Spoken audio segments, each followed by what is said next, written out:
I wonder if there are now going to be trust issues with Anthony Davis going forward with the Lakers. Well, I don't know why the hell you're wondering about that. Of course there's going to be trust issues moving forward.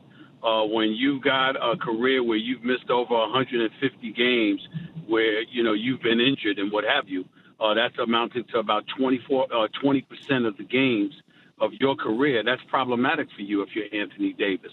We all know that when healthy, he's all world. He's one of the top 5 players in the world. We know what he brings to the table. He's a champion on the collegiate level. He's a champion on the NBA level. But don't let him, or how a lot of guys these days want to transition into the whole victim mentality mode where, you're dogging him and whatever. Nobody's dogging Anthony Davis. He is all world. He is the real deal. When healthy, the only question that exists about him is his fragility. How durable is he? How dependable is he because of his availability due to a multitude of injuries that have happened throughout his career? And he said it himself. When he got his new long-term deal from the Los Angeles Lakers, and he had the press conference to talk about signing that long-term deal with the Lakers, one of the first words out of his mouth was, my history. And because of that history, I had to secure my future. That's why I signed a long-term deal now instead of waiting where I'd get even more down the line. He knows his history just as well as anybody else, if not better, because it's himself, and that's what this is all about. So, of course, there's a trust issue because durability-wise, he hasn't been trustworthy.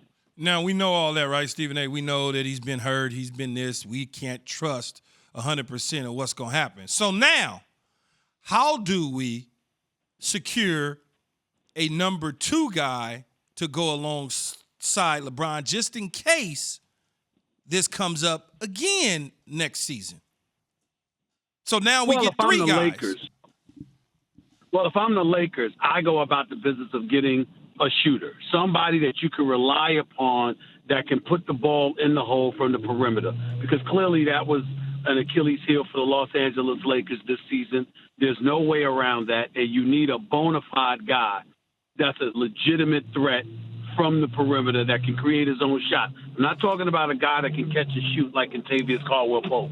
I'm talking about a guy that can create his own shot and ultimately make shots from the perimeter. They don't have that. That's what they need. Outside of that, you've got LeBron and you got Anthony Davis. In my personal opinion, Key, I'll say it. I was going to save it for first take, but you're my brother. I'll tell you right here, right now. I think the run is over. I think LeBron James and the Los Angeles Lakers title run, I think it's come to an end. So Stephen A. So you don't think that Rich Paul got another one up his sleeve? I think Rich Paul had a lot up his sleeve this time around. How did it work out? Well, we got a championship out of it. Hey. Exactly. And I'm not knocking that. I'm not saying that you won't be in the hunt, in the picture. But see, I'm looking at it from certain perspectives.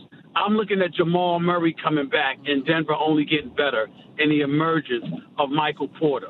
I'm looking at a young Phoenix Suns squad that ain't going anywhere. And I'm looking at the return of Klay Thompson. And one of those guys, I don't know if there's anybody in the country that has harped on that last point more than me.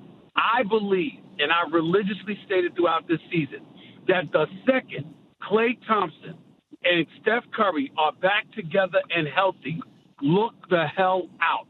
The Golden State Warriors are coming.